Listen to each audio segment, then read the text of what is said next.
Sebagian mungkin pernah dengar cerita Imam Hasan Al-Basri. Tahu Imam Hasan Al-Basri? Salah satu ulama generasi tabi'in, generasi kedua.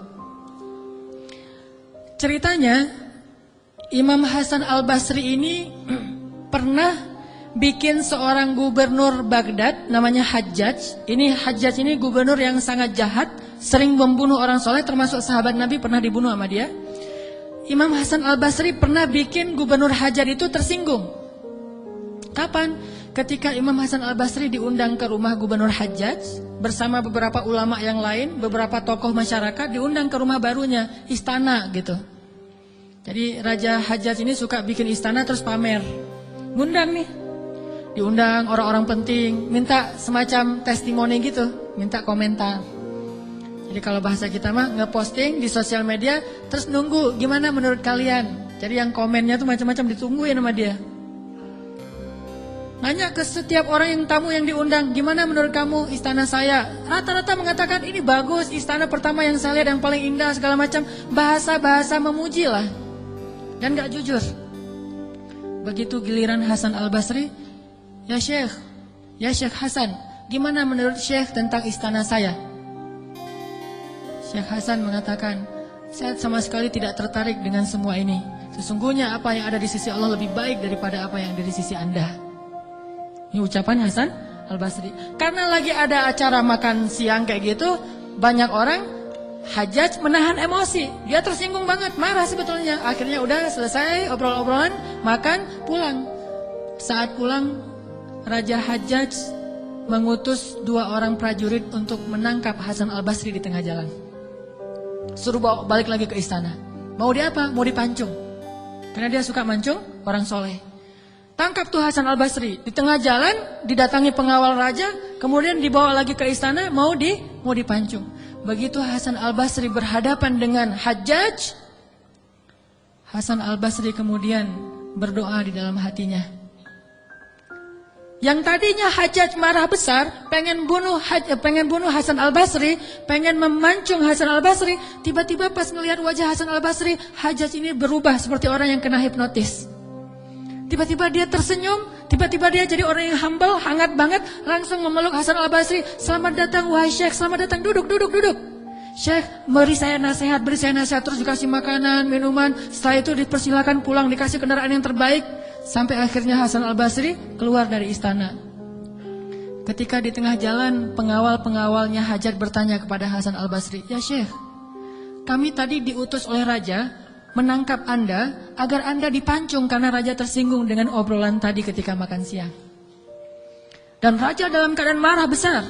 Tapi begitu bertemu dengan Anda, tiba-tiba dia berubah, jadi baik, jadi kasih sayang, jadi luluh, emosinya jadi reda. Apa yang Anda lakukan kepada dia? Apakah Anda punya sihir?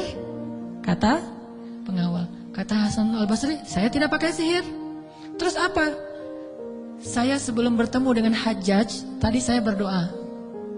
Apa doanya? Ya Rabbi, Engkaulah yang menggenggam hidupku, kepadamulah aku berserah. Ya Rabbi, padamkanlah amarah di hati Hajjaj, sehingga aku selamat, sebagaimana Engkau mendinginkan api kepada Ibrahim, sehingga dia selamat. Ini yang dibaca oleh Hasan Al-Basri. Ya Allah, padamkanlah amarah di hati Hajjaj sehingga aku selamat dari kezalimannya sebagaimana Engkau menyelamatkan Ibrahim dari api yang panas. Tiba-tiba Allah padamkan marahnya. Ini namanya zikir, doa powerful. Kenapa? Karena hati Hasan Al-Basri itu benar-benar bergantung kepada Allah itu 100%, gak ragu sama sekali. Gimana pun pengawalnya banyak, tidak membuat dia ragu kepada Allah. Allah lebih besar. Gimana pun kuatnya Hajjaj, tidak ragu kepada Allah. Allah maha kuat. Sehingga kalimat yang sesuai dengan hati, Allah tunjukkanlah keajaiban kepada Hasan Al-Basri. Langsung luluh, langsung berubah dari marah menjadi sayang kepada Hasan Al-Basri. Kenapa kita jarang melihat keajaiban? Karena ucapan kita itu belum selaras dengan hati kita. Gak yakin-yakin amat sama Allah. Sering bilang la haula wala quwata illa billah, tapi kita masih yakin ada kekuatan lain yang mempengaruhi hidup kita. Padahal kata Nabi kepada Ibnu Abbas, kalau semua orang berkumpul dan ingin menolong kamu, mereka tidak dapat menolong kamu kecuali dengan seizin Allah. Kalau mereka semua berkumpul ingin mencelakai kamu, mereka tidak bisa mencelakai kamu kecuali dengan ketetapan Allah. Allah, Allah, Allah, di tangannya lah segala kebaikan, di tangannya lah segala kerajaan. Tabarakalladzi biyadihil mulk wa huwa ala kulli syai'in qadir. Percaya enggak kita dengan ayat itu? Jawab dengan hati kita masing-masing. Kalau kita percaya, baru terjadi keajaiban dalam hati kita. Pernah menghadapi orang marah? Pernah? Sering kan? Siapa yang marah? Istri. Tahu gimana kalau istri lagi marah? Oh, belum tahu ya. Ya udah deh, ganti contoh. Orang tua deh, orang tua. Saya lupa aja nih kalau saya di hadapan para jomblo fisabilillah. Kalau istri lagi marah, padamkan marahnya itu bukan dengan hadiah dunia dulu. Itu buat kita ragu sama Allah dan mengandalkan materi. Pas marah, tunjukin. Mau ke Lombok, Bali, Jogja, atau Maldives. Pasti dia pilih Maldives tuh. Pas dia pilih Maldives, kita nangis. Kenapa? Dananya gak cukup. Makin marah dia tuh. Jangan nawarin materi dulu untuk meredakan marah seseorang. Karena kita akan bergantung kepada materi itu. Ternyata ampuh. Kalau dia marah, saya kasih tuh brosur. Brosur doang. Kalau lagi marah, nonton yuk. Pelan-pelan reda marahnya, berarti efektif. Nonton cukup bagi saya.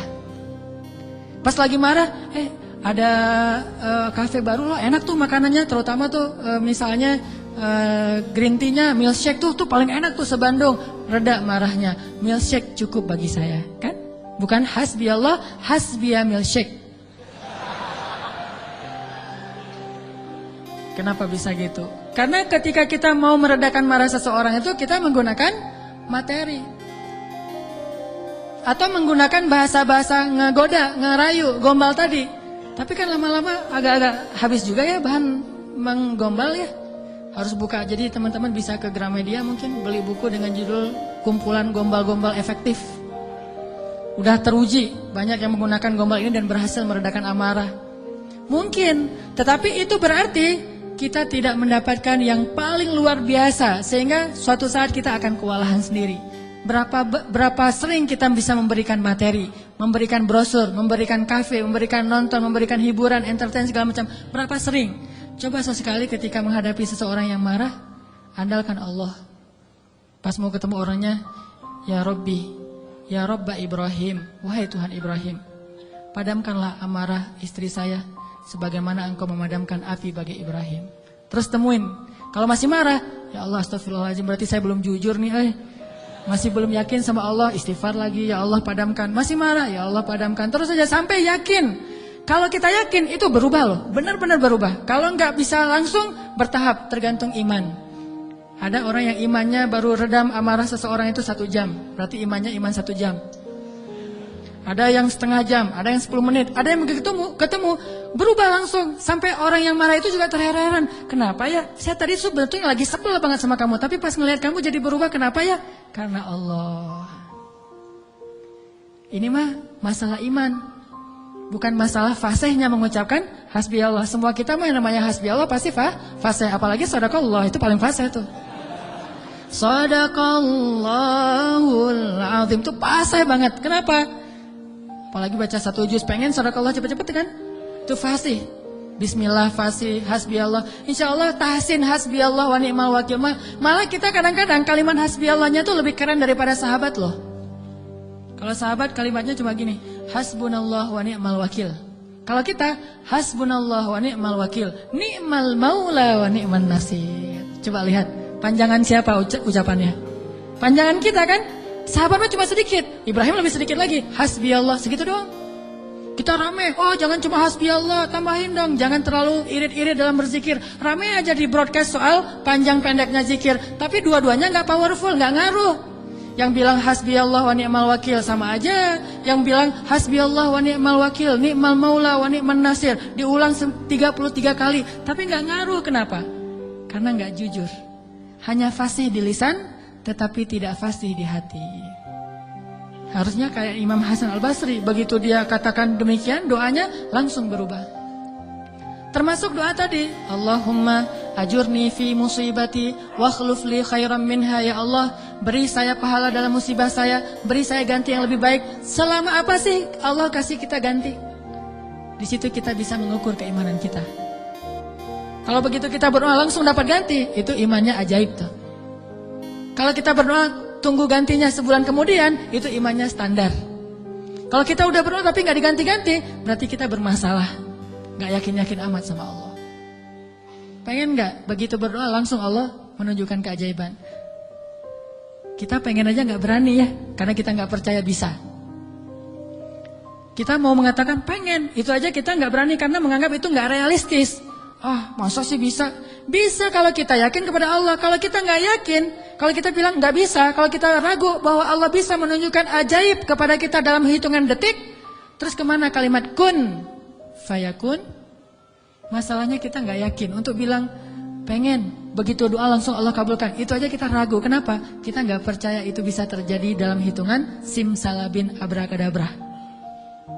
Kita nggak percaya itu bisa terjadi dalam satu kalimat kun. Makanya tidak ada kun dalam hidup kita. Gimana caranya? Belajar yakin kepada Allah seutuh-utuhnya. Masih ingat juga dengan kisah seorang bapak datang kepada Rasulullah curhat dan minta tolong. Dia bilang, ya Rasulullah, putra saya ditawan oleh musuh dan mereka meminta tebusan 100 dinar. Kalau saya nggak ngasih uang 100 dinar, putra saya akan dipenggal, akan dibunuh ya Rasulullah. Sedangkan saya orang miskin. Jangankan 100 dinar, 100 dinar itu mungkin sekarang sekitar 250 juta. Mahal. Saya nggak punya uang sebesar itu ya Rasulullah. Untuk makan aja susah. Terus gimana ini ya Rasul? Waktu itu Rasulullah juga nggak punya apa-apa untuk diberi. Sahabat-sahabat banyak yang keluar negeri untuk berdakwah, sehingga orang-orang kaya kayak Utsman, Abdurrahman lagi nggak ada. Terus nolongnya gimana nih? Nabi kasih satu zikir. Kata Nabi, Pak, banyak-banyak mengatakan la haula wala quwata illa billah. Bapak percaya? Oh percaya ya Rasulullah. Pulang dia tuh. Coba kalau kita digituin, ya insya Allah ya Rasul. Tapi duitnya gimana Rasul? Tetap aja kan? Udah minta zikir, minta duit. Yang konkret dong Rasul kalau kasih zikir, kalau kasih solusi. Zikir itu solusi paling konkret. Justru yang lain itu nggak konkret. Yang lain itu Allah tunjukkan kepada kita karena Allah sayang kepada kita. Allah tahu iman kita lemah. Kalau seandainya Allah mau memberikan kepada kita keajaiban menurut iman, mungkin kita nggak dapat apa-apa dalam hidup. Akhirnya Allah berilah kita pertolongan, jalan keluar. Cuman butuh waktu karena iman kita juga butuh waktu. Kita taubat aja butuh waktu, ya. Untuk hijrah aja butuh waktu. Untuk taubat butuh waktu. Mau sholat aja minta tambahan waktu. Udah azan jangan sekarang deh, ntar lagi. Gimana kita mau dapat pertolongan Allah yang sekarang? Fair gak sih kalau Allah mengatakan, oh bentar lagi ya hambaku, orang kamu juga barusan sholatnya juga bentar lagi. Allah kasih tuh.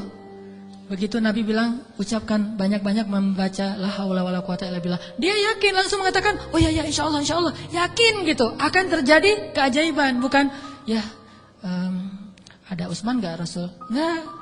Abdurrahman bin Auf rumahnya di mana ya? Enggak nanya-nanya orang kaya, udah aja yakin. Pulang dia tuh. La haula wala quwata illa billah, la haula wala quwata illa billah, la haula. Artinya apa?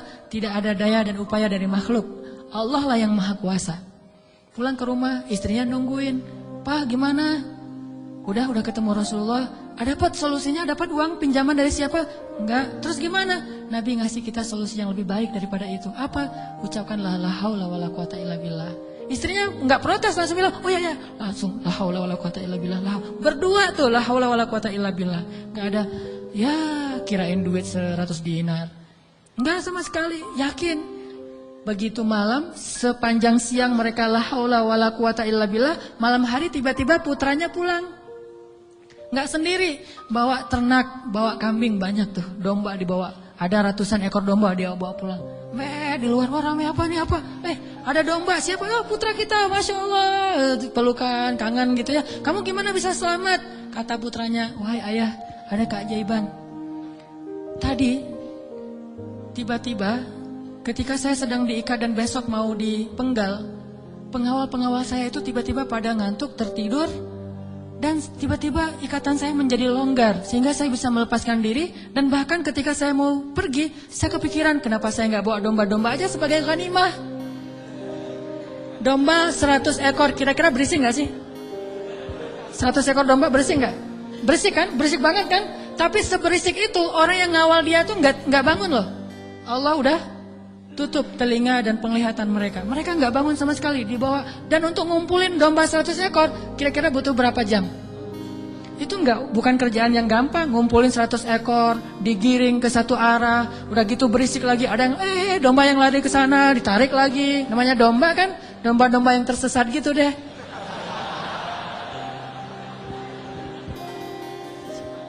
Gimana coba? Tapi pengawalnya nggak bangun sama sekali sampai ke rumah. Pengawalnya mungkin belum bangun, atau mungkin nggak akan bangun lagi kali.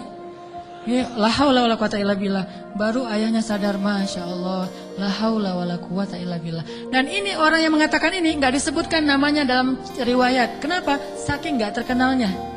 Berarti orang biasa banget. Tapi orang biasa dengan keyakinan yang luar biasa, Allah akan tunjukkan keajaiban yang luar biasa. Jadi jangan bilang, itu mah Umar, itu mah Utsman, itu mah Abu Bakar. Ini nggak ada namanya malah. Cuma disebut ja'a rajulun, ada seorang laki-laki datang kepada Rasul. Gitu doang. Tapi Allah tunjukkan keajaiban yang luar biasa. Kenapa? Imannya. La haula wala quwata illa billah. Sehingga anaknya datang membawa domba, jadi kaya raya. Sama juga dengan cerita Fatimah bintu Rasulillah. Pasti tahu ceritanya.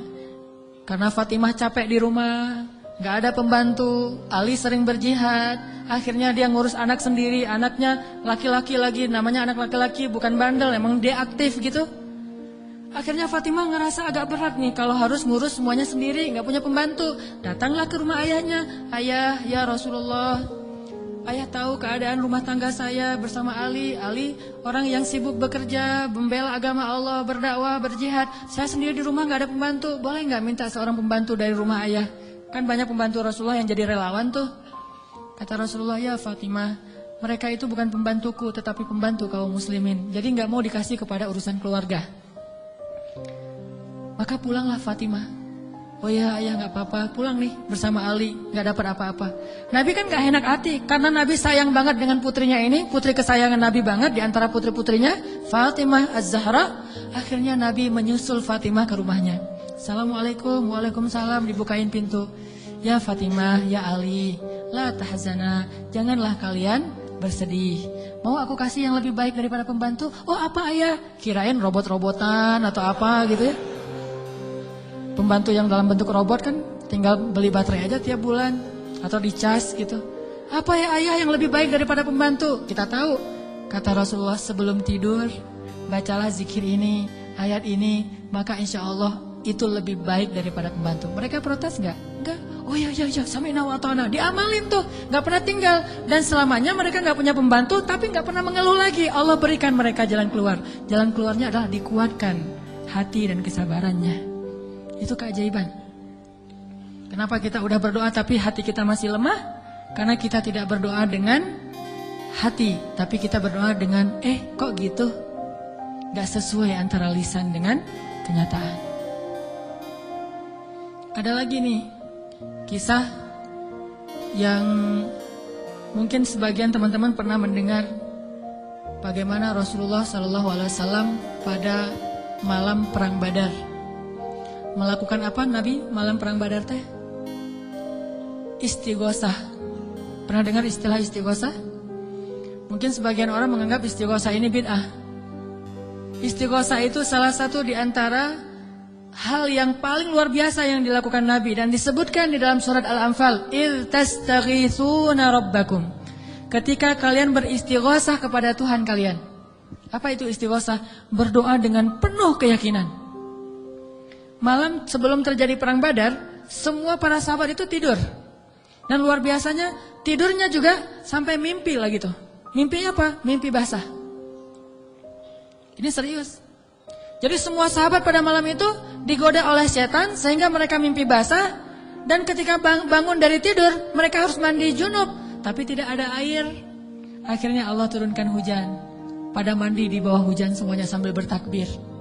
Pada malam itu cuma 2 orang yang gak tidur. Rasulullah dan Abu Bakar As-Siddiq. Ngapain? Doa kepada Allah.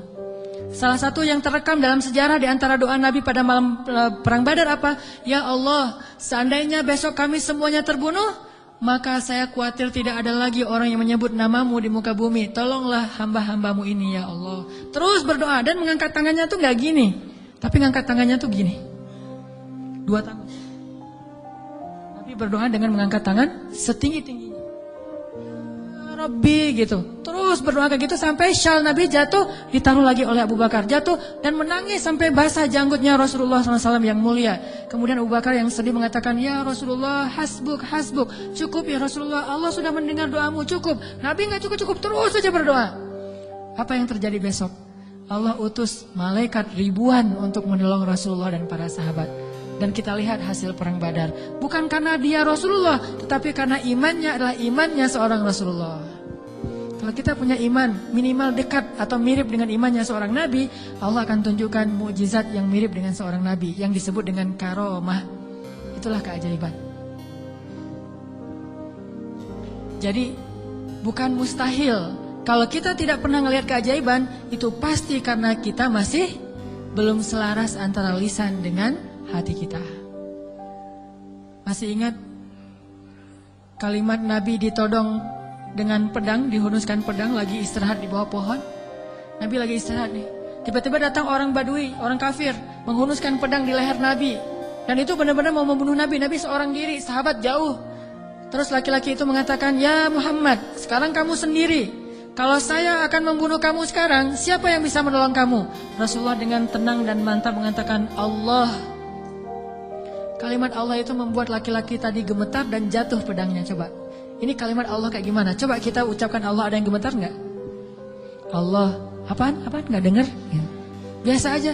Jadi kalau ada musuh, misalnya kita lagi marahan nih di jalan, ada orang yang marah, pengen ngancam kita, Allahu Akbar, dia langsung gemetar gitu, langsung tunduk, langsung nggak bisa berdiri. Berarti ini Allahu Akbar kita ini udah benar-benar powerful. Tapi kenyataannya kan nggak pernah kan? Kita bilang Allah terus orang gemetar gara-gara kata-kata kita. Rasul bisa kayak gitu loh. Jadi kalimatnya sama yang kita ucapkan dengan yang Rasulullah ucapkan, tetapi hatinya beda. Nabi mengatakan Allah, gemetar tangannya, jatuh pedangnya, diambil oleh Nabi, dihunuskan ke leher orang itu. Nabi bertanya, sekarang kalau saya mau membunuh kamu, siapa yang menolong kamu? Kata dia, engkau wahai Muhammad, cuma engkau yang bisa menolong saya dan menyelamatkan saya. Akhirnya Nabi membiarkan dia pulang, dan dia akhirnya pulang dalam keadaan selamat dan menyebarkan agama Islam kepada kaumnya. Jadi sesi pertama ini kesimpulannya apa? Salah satu di antara sebab tidak banyak terjadi keajaiban dalam hidup kita karena iman kita belum aja. Tadi kita sampai kepada beberapa kisah tentang gimana menyelaraskan antara lisan dengan hati kita sehingga bisa terjadi banyak keajaiban dalam hidup kita. Ini kisah-kisah yang tadi kita dengar adalah bukti gitu. Orang kalau selaras antara lisan dan hatinya pasti terjadi keajaiban. Kalau ketika kita berdoa hati kita yakin seutuhnya kepada Allah, pasti Allah gak akan ngecewain kita. Gak mungkin. Allah itu gak mungkin mengecewakan kita. Allah sendiri kok yang berjanji, wa idza sa'alaka ibadi anni fa inni qarib ujibu da'watad da'. Itu Allah yang bilang, ujibu da'watad da'. Aku tuh dekat, artinya berharaplah kepadaku gitu. Dan aku akan mengijabah setiap orang yang meminta kepadaku. Jadi Allah sendiri yang berjanji akan menunjukkan keajaiban, mengabulkan permintaan-permintaan yang baik dari hambanya, sehingga tidak perlu kita ragu Allah gak mungkin ngecewain kita. begitu kita berdoa yang selaras di hati kita, yakin kepada Allah, Allah akan tunjukkan. Itu rahasia paling gampang untuk hidup bahagia, untuk sukses, untuk dapetin apa yang baik-baik yang kita harapin. Contoh, kalau mau ngelamar seorang cewek, sebelum kita datang ke calon mertua, lobi dulu ke langit pemilik hati mertua. Jadi bukan dandan nomor 1, itu mah yang kesekian. Bukan misalnya bawa CV yang bagus, isi CV-nya teh. Kalau perlu tanggal lahirnya diedit, biar gak terlalu ketuaan gitu ya. Cuma diedit 1 angka doang, angka terakhir yaitu tahun. Kemudian pekerjaan, wira swasta. Kan sekarang wira swasta mah keren ya, pengusaha gitu ya. Walaupun wira swastanya masih baru merintis lah, saya mah gak mau terlalu makin jelek nanti. Wira swasta, jualan apa misalnya, apa aja lah, apa aja dijual gitu. Yang penting tidak menjual harga diri. Wah, semuanya diedit. Itu bukan yang paling penting. Yang paling penting adalah gimana ngelobi lah langit, pakai jalur langit. Minta kepada Allah yang menggenggam hati. Begitu di depan pintu pagar, la haula wala quwata illa billah. La haula sampai 100 kali. Kenapa 100 kali? Sampai yakin banget ya Allah yang menentukan hati seseorang hamba. Bisa dibolak-balik. Bisa jadi awalnya si calon mertua ini udah punya calon sendiri buat anak yang perempuannya. Mungkin lebih tajir, mungkin lebih keren, mungkin lebih berewokan, lebih nyuna gitu ya. Kita mah seadanya. Udah pakai wak doyok juga belum tumbuh-tumbuh. Ya gimana, udah begitu takdirnya kan, terimalah kenyataan. Akhirnya orang tua, calon mertua tadi yang udah punya rasa srek kepada yang lain, tiba-tiba berubah pas ngelihat kita. Wah, ini nih calon menantu saya nih. Kita baru mau ngomong, udah tenang aja. Kamu bukan hanya akan saya berikan anak saya, juga domba-domba gitu ya. Kan la haula wala quwata illa billah. Dikasih modal nikah, dikasih mahar, disiapin semuanya, dimudahin banget. Kenapa? La haula wala quwata illa billah. Itu lebih penting daripada mahar, lebih penting daripada bawa kendaraan apa walaupun minjem, lebih penting dari apapun. Lobi Allah dulu, pemilik segala hati hamba. Itu berlaku banget. Jadi kalau selama ini masih belum beruntung, berarti kurang la haula wala quwata illa billah. Tips supaya mengakhiri masa jomblo, yakin sama Allah, banyak-banyak la haula wala quwata illah, dan berani datang kepada calon. Kalau kata seorang pelawak, kalau kita jelek, jangan takut untuk mencintai seorang perempuan, karena yang takut itu harusnya yang dicintai, kan gitu ya. Kita mah nggak usah takut, yang dicintai yang takut. Yang datang ke saya kok wajahnya gini. Tapi itu mah cek cak lontong. Jarine cak lontong. Oke. Sama juga kalau misalnya seorang istri pengen membujuk suaminya. Membujuk ngapain nih? Membujuk tambahan saldo. Ini udah akhir bulan nih, tanggal 31, pakai la haula wala quwata illa billah. Itu ngaruh banget. Sambil senyum, sambil la haula wala quwata illa billah. Oh, ngerti mah, besok ditransfer gitu ya. Gak usah bilang, "Pak, uang bulanan," gak usah. Bilang aja la haula wala quwata illa billah. Lobi Allah sehingga dia jadi sayang sama kita, dikasih lebih. Jalan ke mall, lobi Allah supaya dia sayang sama kita, dikasih lebih. Jadi dibeliin apa. Ini semuanya karena kita yakin sama Allah yang maha kaya. Saya pernah dulu di tablik. Awal-awal saya dulu hijrah dari hidup gak jelas menjadi agak jelas. Saya waktu SMA juga masih belum jelas. Suka sama cewek tapi gak pernah disukai. Mungkin saya mirip dengan kata-kata Cok Lantong tadi kali ya. Suka, alhamdulillah gara-gara saya gak diterima, akhirnya saya gak pernah pacaran. Itu bukan karena saya nggak mau pacaran, karena nasib aja. Jadi akhirnya nggak bisa pacaran. Nah, pas udah jelas gara-gara datang jamaah tablik berdakwah di sekolah saya. Akhirnya saya masuk ke tablik yang khuruj 3 hari, 40 hari. Di tablik itu ada pelajaran tauhid yang menurut saya bagus ya, inspiring gitu. Kalau kita lagi makan nih, kan makannya tuh rame-rame tuh, pakai talam gitu kan, makan rame-rame. Terus ada petugas khidmat namanya yang ngasih-ngasih lauk, nasi, ikan segala macam. Jadi SOP di tablik, kalau kita lagi makan, mau minta tambahan makanan, nasi, ikan atau lauk, itu nggak boleh minta kepada yang khidmat. Kita ngomong, Allah, ikan, Allah. Datang tuh ikannya.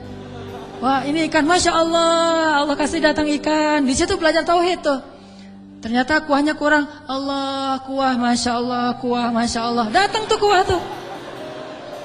Soalnya orangnya dengerin gitu ya. Tapi walaupun ini agak-agak menurut sebagian orang aneh, justru di situ kita belajar yakin sama Allah. Makanya saya sering cerita, awal-awal saya dapat hidayah ke tabligh itu lagi mau main bola, keluar dari sholat asar di masjid. Bukan keluar sholat asar, lagi main bola depan masjid. Masjid di Aceh itu kan luas-luas, selamanya bisa main bola. Ada orang main bola, ada sapi yang lagi ngerumput karena saking luasnya halaman masjid. Udah gitu, lagi main bola dipanggil sama seorang jamaah tabligh dari Pakistan. Dia nyebutnya Maulana gitu. Orang tabligh kan kalau udah level ilmu tertentu disebut Maulana. Maulana ini manggil saya, come here gitu. Saya datang. Saya waktu itu masih anak muda nggak jelas gitu. Duduk di sebelah dia tanya.